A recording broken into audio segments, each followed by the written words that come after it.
I think it's time that we have a serious chat. Capitalism is killing cozy games.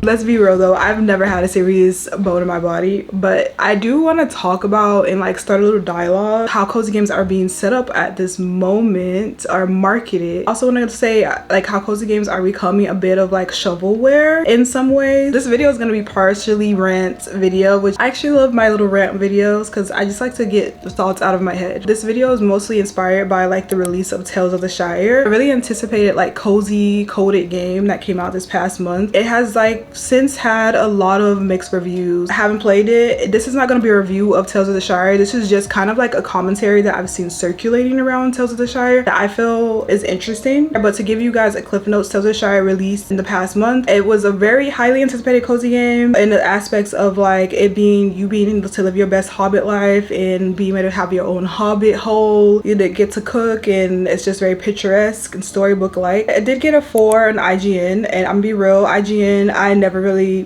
I take it with a grain of salt, the reviews of IGN. I like to form my own opinions when it comes to certain games, but that was kind of like the beginning of like the really mixed reviews that we've been seeing for Tales of the Shire. And this actually spawned me to think more about like how we're critiquing cozy games, like how the cozy gaming genre is becoming a bit of ripe for shovelware marketed to us with the buzzwords of cozy gaming. They are just flops in some ways. I will say that your gaming experience is based on different opinions. Like this, I'm not saying Tales of the Shire is a bad game. I like I said, I haven't played it. I will say that when it comes to like criticisms with games like this, we kind of write them off a little bit in the cozy gaming community. But before I get started, my name is Delaney. I love talking about video games. I'm gonna be here chilling in this corner of the internet. If you like that kind of thing, like and subscribe. Also, as always, thank you so much to the channel members supporting the channel as well. You guys are awesome, and let's get started. So first off, I want to talk about shovelware. So in the past, I have talked about girly pop shovelware, mostly just like how girly games are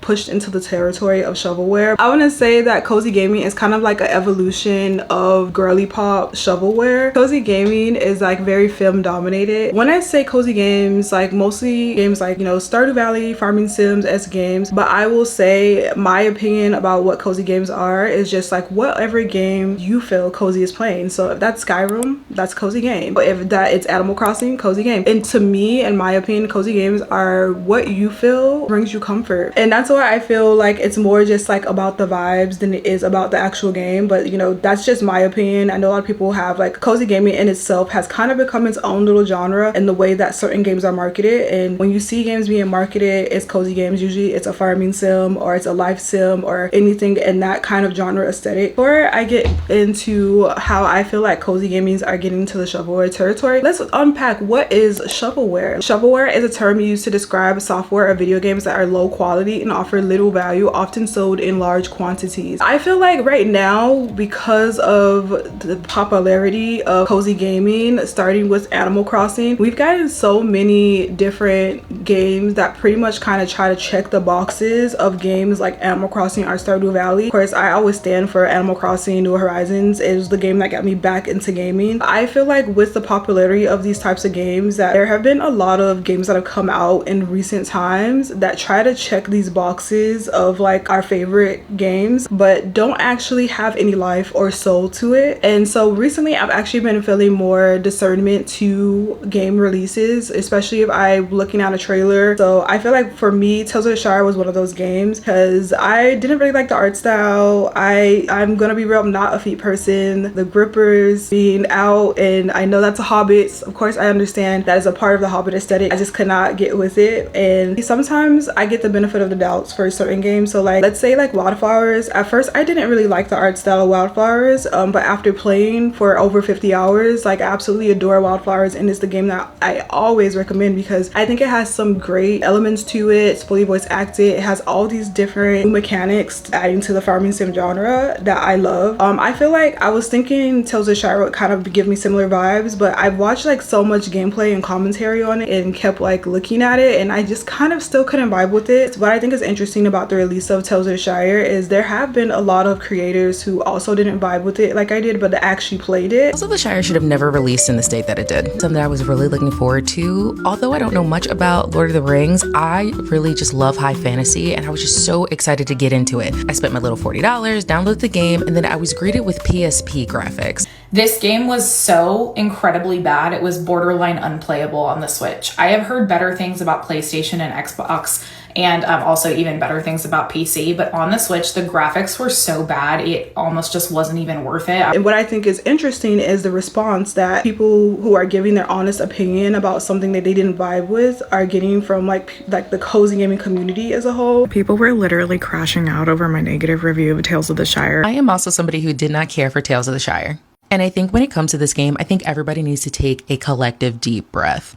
But also, if somebody just didn't have a good experience with the game and thinks that the game is bad, I also don't think that that opens up the doorway for people to drop like thesis statements in people's comment sections to try and convince them that their opinion is wrong. You can agree to disagree and move on. But in rebuttal in the comment sections, I've seen a lot of people trying to like, I love this. I haven't had any crashes or lags. A lot of like those kind of comments in the comment section. But this also gives me to the point of like, I feel like we need to have a little bit more discernment and be able to have more understanding when it comes to critiques and opinions, because you know, some people don't like Stardew Valley, some people love Stardew Valley and it's their favorite game. But I think that just because we have like differing opinions that we have to attack this person, or that like we have to like convince this person who didn't really vibe with a media that we find comfort with that they're wrong. I think that critiques are very plausible, especially when it comes to gaming and the way that we are taking in critiques. And I want to say a little bit of like I've seen the term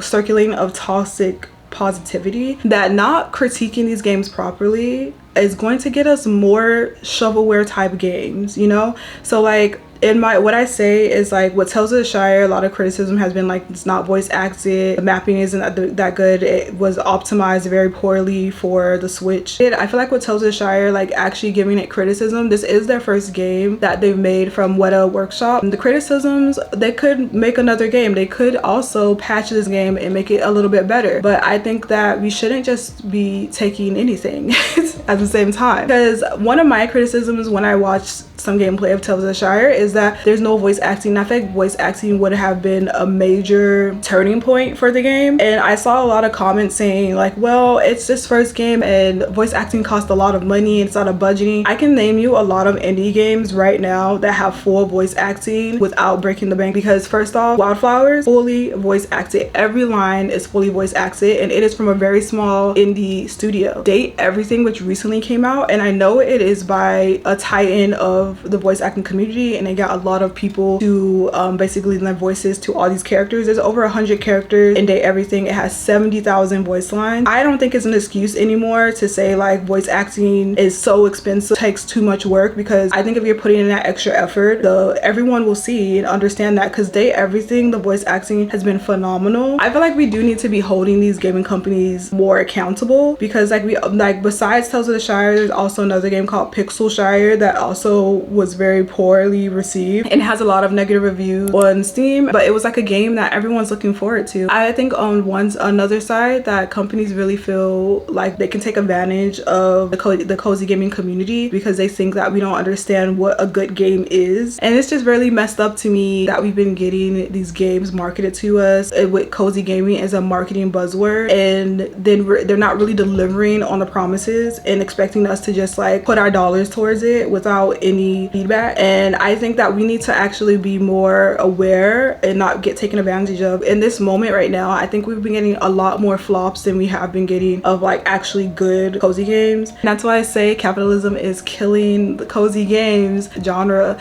because we've been just getting so many games that don't feel like they're made with love. And I for one think that we deserve better. Like there is so much more to the cozy gaming genre, and I feel like companies because they see that there's a lot of money to be made when it comes to like cozy games, that they just want to shell out any old game and expect us to take it in. What I love the most about the cozy gaming community is how wholesome it is, and we all have so much love for all of these like different genres. But you guys let me know your opinion about the state of cozy games right now. Let me know down below. Did you play Tales of the Shire? What did you think of it? Hopefully it sounds coherent enough, but I will see you guys in the next video, and thank you so much for watching as always, and have a wonderful day. Bye.